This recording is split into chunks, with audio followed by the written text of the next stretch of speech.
Everyone, आज के इस वीडियो में हम लोग देखेंगे क्लास 12th के केमिस्ट्री का ऑब्जेक्टिव क्वेश्चन देखने वाले हैं। इस सीरीज में ऑब्जेक्टिव के टोटल 5 वीडियो आने वाले हैं, जिसमें से ये अभी पहला वीडियो है।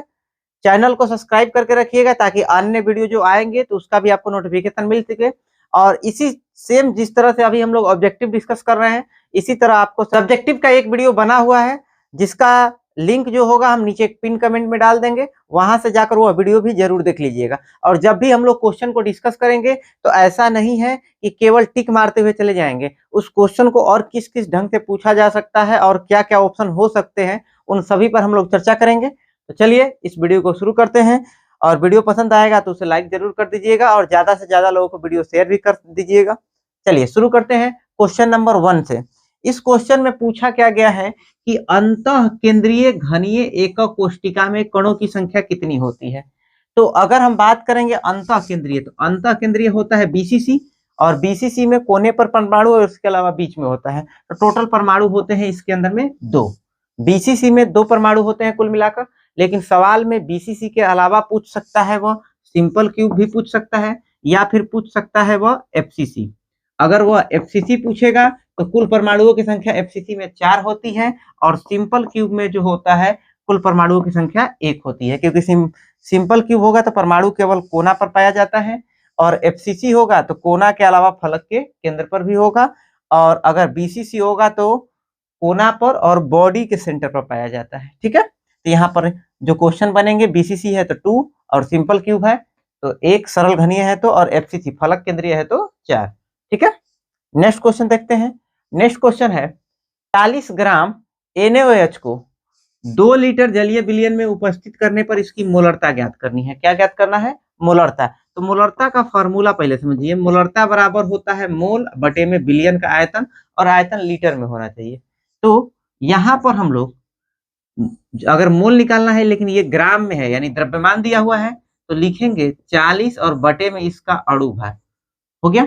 और तो यहां से बटे में आयतन लिखेंगे 2। 40 से 40 कट गया, कितना हुआ? 1, यानी 1/2, और 1/2 कितना होता है?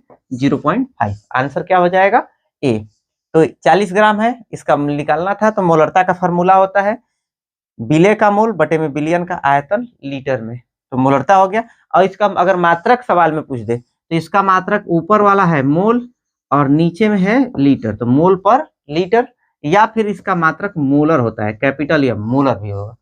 तो मोलरता रहेगा तो मोल पर लीटर या मोलर। अगर यही मोलरता के जगह पर मोललता होता तो यहाँ पर मोल पर केजी हो जाएगा मात्रक, और छोटा या मोलल हो जाएगा। ठीक है, नेक्स्ट क्वेश्चन की तरफ चलते हैं। नेक्स्ट क्वेश्चन हमको दिया गया है, एक रिएक्शन दिया गया है कि CH3Br है जो सोडियम के साथ अभिक्रिया कर रहा है और उत्प्रेरक के रूप में ड्राई ईथर है। तो यहाँ पर बन रहा है CH3 या प्लस NaBr। ये एक रिएक्शन है, आपको बताना है कि यह अभिक्रिया कौन सी अभिक्रिया है। ठीक है, तो यहाँ पर देखिए, जब हालो अल्केन है और सोडियम की उपस्थिति में अभिक्रिया कर रहा है, तो यह अल्केन वाला पार्ट 2 बार हो जा रहा है। तो ये जो अभिक्रिया होती है, इस अभिक्रिया को कहते हैं ऊर्ज अभिक्रिया। ठीक है, इसके अलावा बाकी में ये जो अभिक्रिया होती है, तो ये हालो अल्केन से अल्केन बनाने में काम में आएगा। फ्रीडल क्राफ्ट अभिक्रिया, ये बेंजीन को टॉल्यूइन में बदलने के काम में आएगा। फिटिज अभिक्रिया होगी तो यह जो होता है हेलो अरीन को डाइबेंजीन में बदलने का काम करता है। और ऊर्ज फिटिज तो अल्केन और बेंजीन दोनों को जोड़ने का काम करता है। तो यहाँ पर हमारे पास अल्केन का निर्माण हो रहा है, इसीलिए किसका बोलेंगे? ऊर्ज। अगर डाइबेंजीन होता है तो फिटिज, और बेंजीन और अल्केन दोनों होता है तो ऊर्ज फिटिज, और बेंजीन से टॉल्यूइन में बदलने का काम होगा तो कौन सी अभिक्रिया? फ्रीडल क्राफ्ट अभिक्रिया। ठीक है, नेक्स्ट, अगर हमारे पास NaCl का जलीय विलयन है तो वैद्युत अपघटन पर कैथोड पर क्या प्राप्त होगा? तो कैथोड पर जो प्राप्त होगा, NaCl का अगर जलीय विलयन है तो यहाँ पर कैथोड पर प्राप्त होगा सोडियम, क्योंकि वैद्युत अपघटन सेल में कैथोड पर माइनस होता है, और माइनस पर कौन जुड़ना चाहेगा? प्लस, तो इसीलिए धातु हो गया। ठीक है, यहाँ पर क्वेश्चन जो होगा, अगर ये जलीय विलयन न देकर NaCl द्रवित दे देता है कि ये द्रव अवस्था में NaCl है, उसमें कोई भी जल नहीं है, तो यहाँ तो ठीक है। लेकिन अगर द्रव दे देगा NaCl तो जो एनोड होगा वहां पर कौन सी गैस इकट्ठा होती है? क्लोरीन। लेकिन अगर जलीय विलयन में एनोड पर इकट्ठा होगा तो ऑक्सीजन भी होगा और क्लोरीन भी होगा। ठीक है, नेक्स्ट क्वेश्चन चलते हैं। इसमें लोहा का अयस्क है, लोहा का अयस्क पूछा गया है और ऑप्शन है हेमेटाइट, कैसिटेराइट, डोलामाइट और बॉक्साइट। इसमें से बताना है लोहा का अयस्क होता है कौन, हेमेटाइट। इसके अलावा कैसिटेराइट जो अयस्क होता है वह किसका होता है, टीन का। डोलामाइट जो होता है ये अयस्क होता है मैग्नीशियम का, और बॉक्साइट अयस्क होता है किसका, एल्युमिनियम का। ठीक है, तो ये लोहा पूछा गया इसीलिए आंसर हो गया हेमेटाइट। लोहा के हेमेटाइट के अलावा मैग्नेटाइट भी अयस्क होता है। इसके अलावा आपको कॉपर का अयस्क पूछ सकता है सवाल में। ठीक है, कॉपर ग्लांस हो गया, कॉपर पाइराइट हो गया, या फिर आपको पूछ सकता है लेड का पीबीएस। ठीक है, अब हमारे पास अगला क्वेश्चन देखिए कि वर्ग 15 के तत्वों में सर्वाधिक अस्थाई वाला कौन है। तो सबसे अधिक अस्थाई जिसमें हाइड्रोजन बॉन्डिंग पाई जाएगी, तो आंसर कौन सा हो जाएगा, NH3। ठीक है, नेक्स्ट क्वेश्चन पे चलते हैं। इनमें से कौन संक्रमण तत्व नहीं है। तो डी ब्लॉक के जो तत्व होते हैं उन्हें संक्रमण तत्व या संक्रमण धातु के नाम से जानते हैं, लेकिन डी ब्लॉक में ही यहाँ पर चारों के चारों ऑप्शन जो है डी ब्लॉक के ही हैं। अगर जो डी ब्लॉक का नहीं होता तो वह संक्रमण तत्व नहीं होता, लेकिन चारों के चारों ऑप्शन जो है डी ब्लॉक के हैं। तो इसमें क्या होता है कि डी ब्लॉक ये पीरियोडिक टेबल है, जिसमें ये जो है यहां से लेकर ये वाला पोर्शन ये डी ब्लॉक में आता है, लेकिन डी ब्लॉक में जो ये लास्ट में है ये डी ब्लॉक इसका पूरा का पूरा भरा हुआ है, जैसे जिंक, कैडमियम, मरकरी। ये क्योंकि इसका डी ब्लॉक पूरा का पूरा भरा हुआ है तो यह संक्रमण अवस्था को नहीं दर्शाएंगे। तो आंसर में हो जाएगा जिंक, कैडमियम या मरकरी। हमारे पास ऑप्शन में कौन कौन है, जिंक है, इसीलिए आंसर क्या हो जाएगा, जिंक। जिंक के अलावा और कौन कौन नहीं संक्रमण हो है, तो वह कौन कौन सा हो जाएगा, जिंक, कैडमियम और मरकरी। ये डी ब्लॉक के होते हुए भी संक्रमण अवस्था को नहीं दर्शाते हैं। ठीक है, इसके बाद ये एक रिएक्शन है CH3CH2Br को KOH के साथ अल्कोहलिक मीडियम में, यहाँ पर एक का नाम क्या होगा, जब अभिक्रिया कराएंगे तो क्या बनेगा। देखिए यहाँ पर दो पार्ट है, अगर ये अल्कोहलिक KOH हुआ तब यह अल्कीन का निर्माण करेगा, आंसर हो जाएगा ए। ठीक है, यहाँ से Br गायब हो जाएगा, उसके बगल से हाइड्रोजन गायब हो जाएगा। लेकिन अगर यही ये वाला पोर्शन नहीं होता है, अल्कोहल नहीं होता, तो अल्कोहलिक माध्यम नहीं होगा तो ये OH यहाँ पर जुड़ जाएगा और आंसर हो जाता बी। ठीक है, तो जब अल्कोहलिक मीडियम में KOH होता है तो अल्कीन का निर्माण करेगा, और अगर यही अल्कोहलिक मीडियम नहीं रहेगा तो यह अल्कोहल का निर्माण करेगा, आंसर बी हो जाता है। लेकिन अभी अल्कोहलिक मीडियम है इसीलिए आंसर कौन सा सही है, ए। ठीक है, नेक्स्ट क्वेश्चन देखते हैं। ये क्वेश्चन देखिए, एकक कोष्टिका के कोने पर उपस्थित कण का एकक कोष्टिका में योगदान कितना होता है। कहां पर है, एकक कोष्टिका के कोना पर। तो ये परमाणु जो है ये कोना पर है, ये संरचना सिंपल क्यूब, FCC और BCC। ठीक है, तो अगर कोना पर बात करेंगे, जैसे कि ये परमाणु कोना पर है तो ये 8 हिस्सों में बटेगा, हिस्सेदारी कितने की होगी, 1/8। आंसर कौन सा सही हो जाएगा, डी। और क्या क्या पूछ सकता है, कोना के अलावा पूछ सकता है अंदर वाले केंद्र, अंतः केंद्र वाले परमाणु का कितना होगा। तो जो परमाणु अंदर है वह किसी दूसरे के साथ साझा नहीं होगा, तो पूरा का पूरा होगा, इसीलिए अंतः केंद्र पर आंसर होता 1। और यही यदि फलक के केंद्र पर है तो 2 भाग में बट रहा है, इसीलिए आंसर हो जाएगा 1/2। तो फलक के केंद्र पर वाले परमाणु का पार्टीशन 1/2, कोना वाले का 1/8, और अगर अंतः केंद्र पर है तो उसका हो जाएगा 1। ठीक है, नेक्स्ट क्वेश्चन की तरफ चलते हैं। विलयन का परासरण दाब बढ़ाया जा सकता है, किसके द्वारा इसमें से परासरण दाब बढ़ाया जा सकता है। तो परासरण दाब का फॉर्मूला देखिए, पाई बराबर होता है CRT, यही परासरण दाब का फॉर्मूला है। तो इस फॉर्मूला में पाई को परासरण दाब कहेंगे, C का मतलब है सांद्रता, इसका मतलब हो गया सांद्रता, और T का मतलब होता है ताप। तो आपसे सवाल में पूछा गया है तो कि परासरण दाब को बढ़ाना है, तो सांद्रता के भी समानुपाती है, T के भी समानुपाती है, यानी सांद्रता को भी बढ़ा के हम लोग क्या कर सकते हैं, परासरण दाब को बढ़ा सकते हैं, या फिर हम लोग क्या कर सकते हैं, ताप को भी बढ़ाकर पाई को बढ़ा सकते हैं। तो यहाँ पर विलयन का तापमान बढ़ाकर ये आंसर क्या हो जाएगा, सही। समझ में आया। या फिर पाई का जो फॉर्मूला होता है सांद्रता का, वह मोल बटे में आयतन, बटा में आयतन है, तो आयतन को हम अगर कम भी कर देते, यहाँ बढ़ा दिया गया है, अगर यही कम होता तो ये भी आंसर हो जाता। समझ में आया, चलिए इसको हटाते हैं, नेक्स्ट क्वेश्चन चलते हैं। तो यहाँ पर नेक्स्ट क्वेश्चन है कि वैद्युत अपघट्य विलयन में मोलर चालकता में वृद्धि कब होगी। मोलर चालकता को लैम्डा एम से दर्शाते हैं। तो यहाँ पर मोलर चालकता का फॉर्मूला होता है K/C। C का मतलब सांद्रता। अगर सांद्रता नीचे है, इसको कम करेंगे तो मोलर चालकता बढ़ेगा। इसीलिए यहाँ पर हम लोग को सांद्रता 1/C जो होता है तनुता के बराबर होगा। तो तनुता को जितना ज्यादा बढ़ाएंगे उतना ज्यादा मोलर चालकता बढ़ेगा। ठीक है, ये है। नेक्स्ट, मोड विधि में मोड विधि के प्रयोग के लिए से किस धातु का शोधन किया जाता है। अब धातु का शोधन की बात आ रही है तो देखो, यहाँ पर अगर लोहा है तो लोहा का जो होता है ये ब्लास्ट फर्नेस के द्वारा होता है, ब्लास्ट फर्नेस के द्वारा होगा। निकल का जो शोधन होता है वो मोड विधि से किया जाता है। कॉपर का शोधन जो होता है चाहे एल्युमिनियम का, ये दोनों इलेक्ट्रोलिसिस से होता है, यानी विद्युत अपघटन होगा। यहाँ पर होगा, इन दोनों का होगा विद्युत अपघटन। तो मोड विधि से किसका हो रहा है, निकल का। लोहा रहता तो ब्लास्ट फर्नेस, कॉपर का विद्युत अपघटन, एल्युमिनियम का भी विद्युत अपघटन। ठीक है, नेक्स्ट क्वेश्चन यहां पर है N2O5 में नाइट्रोजन की सहसंयोजकता कितनी है। तो देखो, संयोजकता जो निकालना होता है, अगर हमारे पास किसी का संरचना दिया रहेगा तो कैसे संयोजकता निकालेंगे। ये एक संरचना दिया हुआ है किसका, N2O5 का। अब N2O5 में किसकी संयोजकता निकालनी है, नाइट्रोजन का। देखिए आपको जैसे कि ये सवाल में N2O5 दिया है, NO2 दे सकता है, N2O दे सकता है, NO दे सकता है। तो अगर कोई भी सवाल दिया रहेगा तो उसका कैसे संयोजकता निकालेंगे। तो नाइट्रोजन यहाँ पर कितना बॉन्ड बनाया है, कितना एल साझा किया है, 1 2 3 4, इसीलिए संयोजकता कितना हो गया, 4। सिंपल, अगर ऐसे सवाल बनाना होगा तो बन जाएगा, आपको गड़बड़ाएगा नहीं। आपको ये कितना साझा किया, 1 2 3 4 को बॉन्ड बनाया, इसीलिए इसकी संयोजकता 4। ठीक है, इसमें किस आयन का जलीय विलयन रंगहीन होगा। तो देखिए, रंगहीन जलीय विलयन अगर बनाना होगा तो इसका एक कंसेप्ट होता है, ध्यान रखेंगे। किसी का भी रंगहीन तब होगा जब उसके पास में जितने भी इलेक्ट्रॉन है, रंगहीन का मतलब कि इलेक्ट्रॉन सभी के सभी जोड़ा में होना चाहिए। अगर सभी के सभी इलेक्ट्रॉन पेयर्ड है तो इसका मतलब जो विलयन बनेगा वह कैसा बनेगा, रंगहीन बनेगा।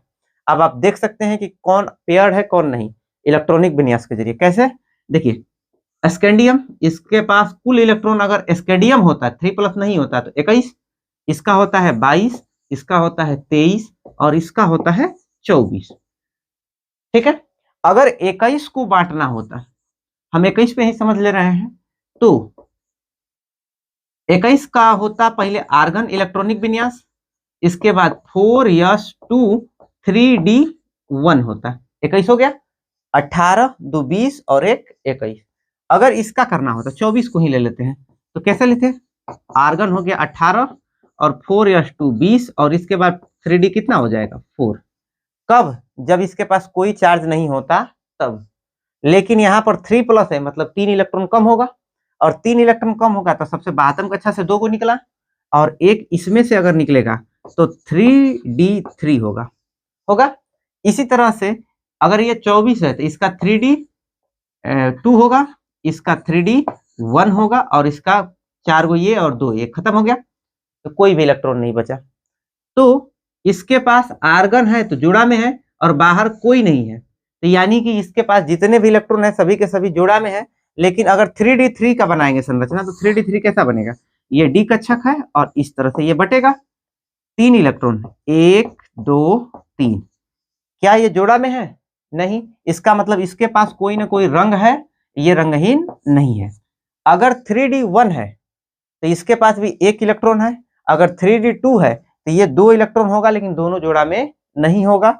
इसका मतलब इसके पास भी कोई रंग है, इसके पास भी रंग है, इसके पास भी रंग है, लेकिन इसके पास कोई रंग नहीं है। इसीलिए आंसर कौन सा सही है, डी।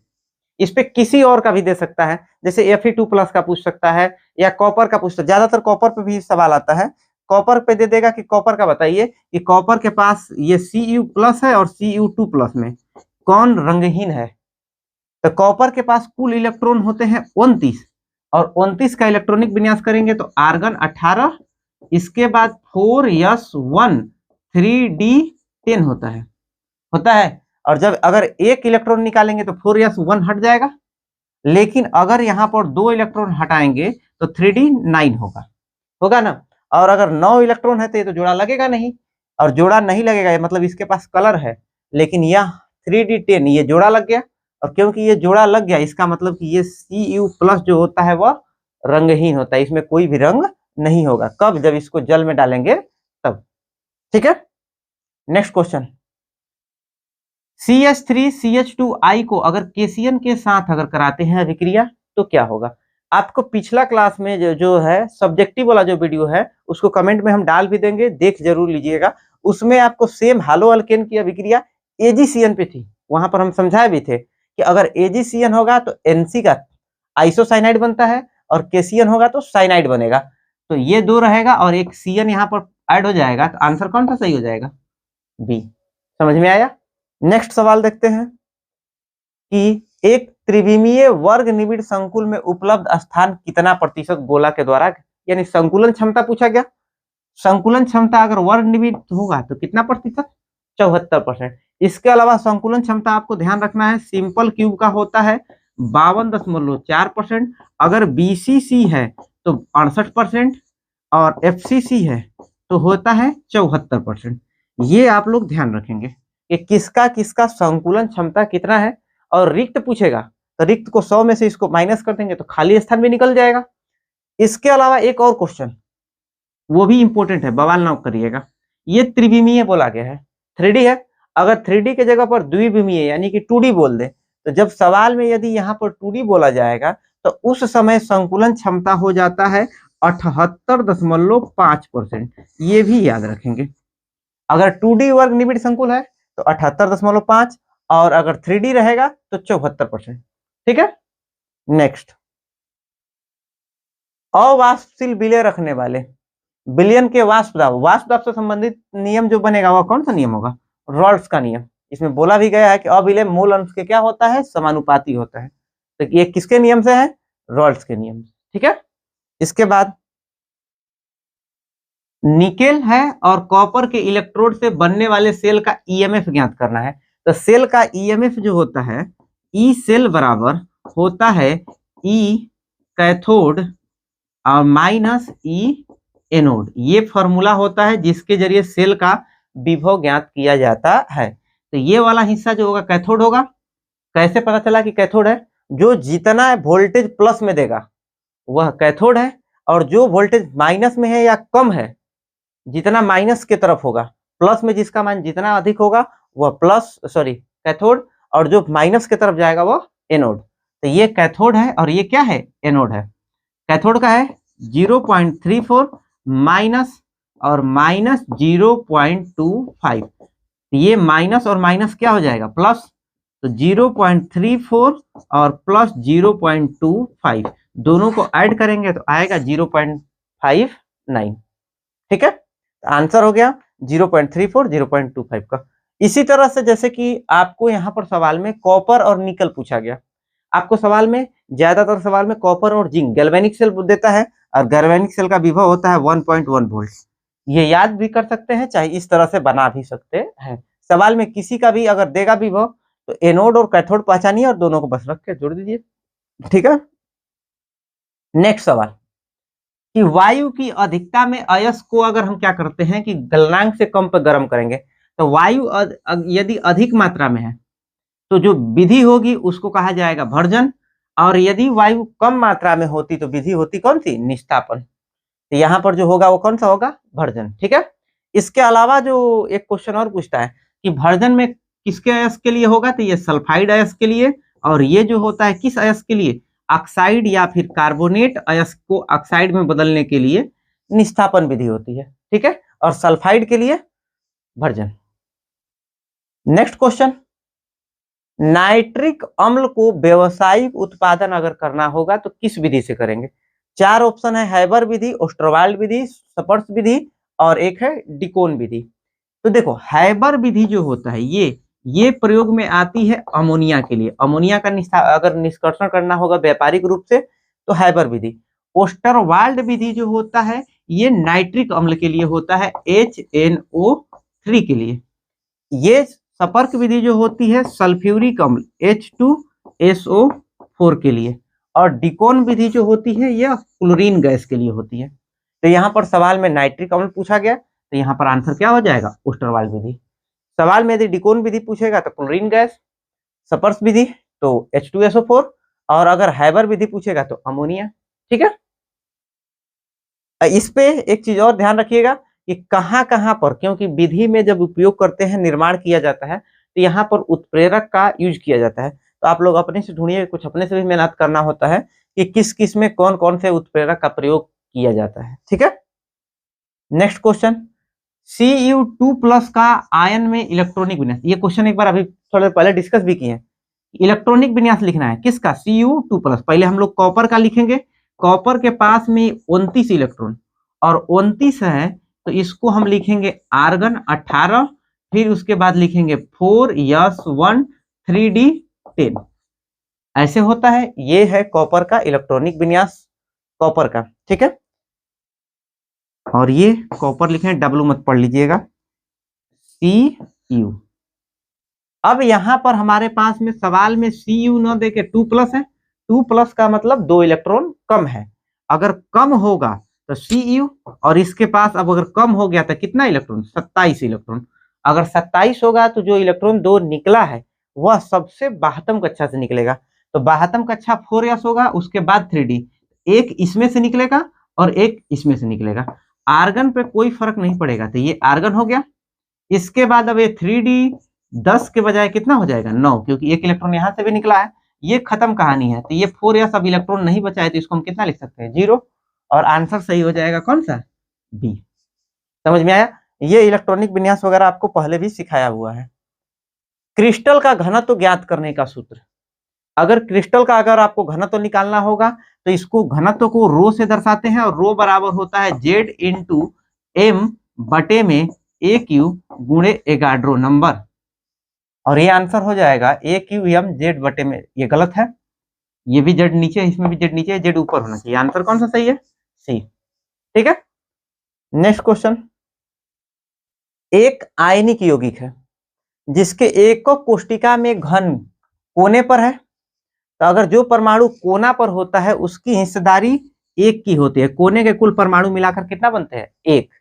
और घन के अगर फलक के केंद्र पर है, तो फलक के केंद्र पर कौन है, बी है, तो इस कोण फलक के केंद्र के परमाणु की संख्या होती है 3। अगर कोना पर पूछा गया तो परमाणुओं की संख्या 1, अगर फलक के केंद्र पर है तो 3, अंतः केंद्र पर भी परमाणु की संख्या होती है 1। तो यहाँ पर फॉर्मूला जो बनेगा, ए बी और बी की संख्या कितनी है, 3, तो बनेगा Ab3। Ab3 कौन सा आंसर है, बी। ठीक है, नेक्स्ट क्वेश्चन चलते हैं। नेक्स्ट क्वेश्चन है, विलयन में अणु संघ गुणधर्म वे गुणधर्म होते हैं जो निर्भर करते हैं, नाम में ही पता चला अणु संघ मतलब अणुओं की संख्या पर निर्भर करें, अणु के आकार पर नहीं, प्रकृति पर भी नहीं, कणों की संख्या पर। आंसर कौन सा सही हो जाएगा, सी। ठीक है, या फिर विलय के अणुओं की संख्या पर भी कहा जाए तो और बढ़िया रहेगा। जल में ग्लूकोज को मिलाने पर विलयन का क्वथनांक क्या होगा, तो ग्लूकोज एक अवाष्पशील कण है, और जब अवाष्पशील कण के क्वथनांक को अगर मिलाया जाता है तो क्वथनांक का उन्नयन होता है। अगर क्वथनांक का उन्नयन का मतलब बढ़ेगा। आंसर कौन सा सही हो जाएगा, ए। इसके बाद देखिए नेक्स्ट क्वेश्चन, 298 केल्विन ताप पर दी गई समीकरण हेतु, यहाँ पर एक समीकरण दिया हुआ है और इस अभिक्रिया में अपचयन विभव ज्ञात करना है। आपको अगर विभव ज्ञात करना होता है और सांद्रता पर में परिवर्तन हो, यहाँ पर सांद्रता क्या है, देखिए सांद्रता दिया गया है 0.1 मोलर। अगर 1 मोलर है तो उसको मानक विभव कहेंगे, लेकिन यहाँ पर मानक विभव तो सवाल में दिया हुआ है और आपको अन्य विभव ज्ञात करना होता है। तो विभव ज्ञात करने के लिए नरस समीकरण यूज करते हैं, E बराबर E0 माइनस, इसको RT बटे में NF को हम लिख सकते हैं 0.059 बटे में N log K होगा। इसी के जरिए, ये नरस समीकरण है, इसी के जरिए सॉल्व किया जाता है। अभी तक बोर्ड में एक बार भी नरस समीकरण नहीं पूछा है, लेकिन आगे पूछ सकता है। तो इसी तरह से सवाल आएंगे। आपको E0 सेल का मान दिया गया है 0.80 हो गया, माइनस का चिन्ह है तो माइनस का चिन्ह देंगे। यहाँ पर हो जाएगा 0.059 बटे में N number of transfer electron, मतलब कितना इलेक्ट्रॉन ट्रांसफर हो रहा है। तो Ag प्लस से Ag में गया तो 1 इलेक्ट्रॉन लिया, तो यहाँ पर नीचे में इलेक्ट्रॉन की संख्या हो जाएगी 1 लॉग, यहाँ पर सांद्रता जो है कितना है, तो सांद्रता का मान है 0.01, तो लिखेंगे 0.1, ठीक है 0.1 है, सॉरी 0.1 है तो लिख दिए 0.1। 0.1 को अब अगर सॉल्व करेंगे तो 0.80 माइनस 0.059, 0.1 का मान होगा -1, ठीक है। तो ये माइनस से गुणा होगा तो क्या हो जाएगा 0.8 माइनस और माइनस क्या हो गया प्लस 0.059। ये हम कैसे किए हैं, तो 0.1 को 10 पे पावर -1 लिखेंगे और log 10 का मान होता है 1 और पावर जो है आगे आ जाएगा, आगे आया है इसीलिए हुआ है -1। तो इन दोनों को जोड़ेंगे तो 0.859 ये वोल्ट होगा, ठीक है। 0.059 को जब 8 से ऐड करेंगे तो ये आंसर हो गया हमारे पास में 0.859 हो गया। नरस समीकरण पे इसी तरह से सवाल बनते हैं। अब देखिए 1 मोल Al3+ एल्युमिनियम को एल्युमिनियम में अपचयित करने के लिए कितने कूलाम की आवश्यकता पड़ेगी। तो आपको फराडे का, एक फराडे से कैसे सवाल बनाएंगे देखिए ध्यान से समझिएगा। अगर हमारे पास में 96500 ये एक वैल्यू होता है कूलाम में और यह मान होता है 1 फराडे का, होता है 1 फराडे का मान कितना 96500 और 1 फराडे कहने का मतलब 1 इलेक्ट्रॉन है और इस इलेक्ट्रॉन की संख्या कितनी है 1 मोल है, 1 इलेक्ट्रॉन 1 मोल। तो 1 इलेक्ट्रॉन का आवेश में जब 1 मोल का गुणा करते हैं तो ये वैल्यू आता है। आपको सवाल में 1 मोल तो है लेकिन इलेक्ट्रॉन अगर Al3+ से Al में जाएगा तो 3 इलेक्ट्रॉन लेगा, तो यहाँ पर इलेक्ट्रॉन की संख्या कितनी करनी पड़ेगी 3। तो आप क्या करेंगे 96500, इसको हम साफ करके बढ़िया से एकदम लिखते हैं कि ये हो गया क्लीन और इस पे हम कलर चेंज करके लिखते हैं कि 96500 ये कब होता है जब 1 मोल और 1 इलेक्ट्रॉन रहता तब। यहाँ पर 3 इलेक्ट्रॉन ट्रांसफर होने तो 3 मोल बन जाएगा, तो गुणे करेंगे कितना से 3 से, तो होगा 00 तो 00 हो जाएगा, 5 15 हो गया, ये हो गया आपको 289 हो जाएगा। का आंसर जो हो जाएगा कौन सा हो जाएगा सी। समझ में आया। अगर यही हमारे पास जैसे कॉपर 2+ से 2 में जाता तो यहाँ पर गुणा कितना से करते 2 से करते, तो कितना इलेक्ट्रॉन ट्रांसफर हो रहा है, अगर मोल की संख्या 1 की जगह 4 हो गया तो 4 से गुणा करेंगे, ठीक है। इस सवाल को फराडे के फर्स्ट लॉ से भी किया जा सकता है लेकिन इस तरह से ये आसान होता है, ऑब्जेक्टिव में जल्दी सवाल बनाना है इसलिए बताया इसको। इनमें से किस आयन के लिए ब्राउनी रिंग परीक्षण किया जाता है, तो ब्राउनिंग टेस्ट जब किया जाता है तो उसमें क्या होगा कि जब केमिकल डाला जाएगा तो बीच में एक रिंग बन के तैयार हो जाता है परख नली के अंदर में, ये रिंग होगा, इसमें ऐसे यहाँ पर रिंग जैसा बन जाएगा ब्राउन कलर का, तो ये किया जाता है नाइट्रेट के लिए, ठीक है, ये याद रखिएगा क्वेश्चन। इसके बाद हैबर विधि में प्रयुक्त उत्प्रेरक आपको बताए ही है कि सभी का उत्प्रेरक ध्यान रखेंगे किसमें कौन कौन सा होगा, और हैबर विधि में जो होता है वह उत्प्रेरक के रूप में कौन होता है Fe और मोलिबेंटन वर्धक के रूप में होगा, ठीक है। इसमें किसका क्वथनांक न्यूनतम है, मतलब किसका क्वथनांक कम है, तो आपको यहाँ पर जो ऑप्शन दिए गए हैं NH3, PH3, ASH3 और SbH3, तो आप ध्यान से देखिएगा तो ये हाइड्राइड है वर्ग 15 के, और वर्ग 15 में क्वथनांक सबसे कम होता है PH3, फास्फीन का होता है, पिछला वीडियो में सब्जेक्टिव में इसको समझाए हैं, उसको भी देख लीजिएगा जरूर।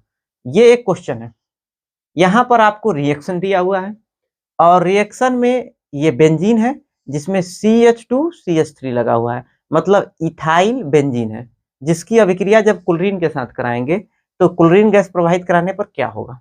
तो देखो यहाँ पर ऊर्जा दिया हुआ है, सनलाइट भी दिया हुआ है, तो बॉन्ड टूटेगा, और बॉन्ड टूटेगा तो ये तो बेंजीन है, बेंजीन रेजोनेंस के कारण स्टेबल होगा, तो इसकी रेजोनेंस की स्टेबिलिटी कहाँ पर रेजोनेंस देखने को मिलेगा, यहाँ पर देखने को मिलेगा ज्यादा, यहाँ पर रेजोनेंस देखने को नहीं मिलेगा।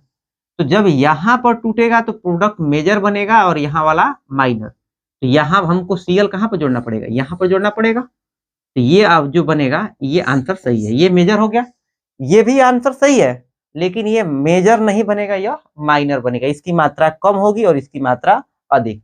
और जब भी ऑप्शन में अगर दिया रहे और मेजर और माइनर दिया रहेगा दोनों, तो यहाँ पर हमारे पास मेजर वाला आंसर क्या हो जाएगा, करेक्ट होगा। तो यहाँ पर क्योंकि रेजोनेंस की स्टेबिलिटी मिल रही है इसीलिए ये आंसर सही है।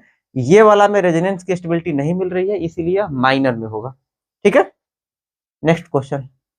यहाँ पर यह बेंजीन नहीं है, 6 कार्बन की बंद श्रृंखला है और अगर HI है तो पाई बॉन्ड को तोड़ेगा, और अगर क्योंकि पाई बॉन्ड कमजोर होता है तो पाई बॉन्ड जब टूटेगा तो यहाँ पर यह 3 डिग्री और ये 2 डिग्री, माइनस जब भी जुड़ेगा तो 3 डिग्री कार्बोकेटाइन ज्यादा अस्थायी होता है तो माइनस यहाँ पर जुड़ेगा और जुड़ेगा तो बनेगा आंसर ये।